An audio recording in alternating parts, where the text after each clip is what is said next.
"Somebody must be taking a wholly disproportionate interest in us," murmured Holmes in his blandest tone one morning, "as they are making a highly professional job of abducting us."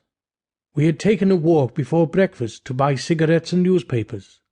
At the junction of Baker Street and the Marylebone Road, we found ourselves boxed in by 3 carriages with covered windows. Seized by 12 masked men, in dark, forbidding clothing, we were forced inside.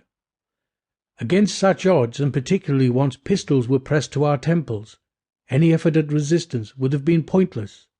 And so it was that we found ourselves rattling through London streets with our hands and feet fettered. My friend had an extraordinary knowledge of London streets, and he whispered to me where we were going.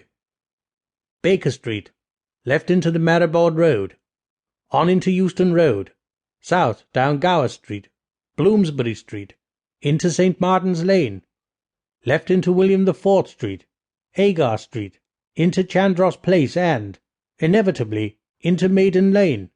Well, they didn't make that very difficult."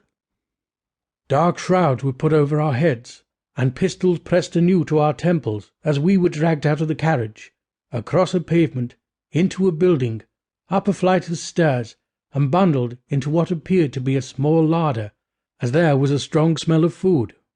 We heard the twist of a key in the lock. In spite of the cuffs that bound my hands and legs, I was able to remove the shroud from my head and tried to make some sense of where I was in the darkness. "We are in Rule's, Watson," said Holmes casually. "This is the oldest restaurant in London. It was established by Thomas Rule in 1798, and has remained a favourite locale for the most prominent members of society ever since." At that moment the door was unlocked, and a masked face looked in. "Perhaps we might have some breakfast?" Holmes asked the mask benignly. There was a guffaw, and we heard the masked face call, "They want us to bring them breakfast," to another of our guardians, who also burst out laughing.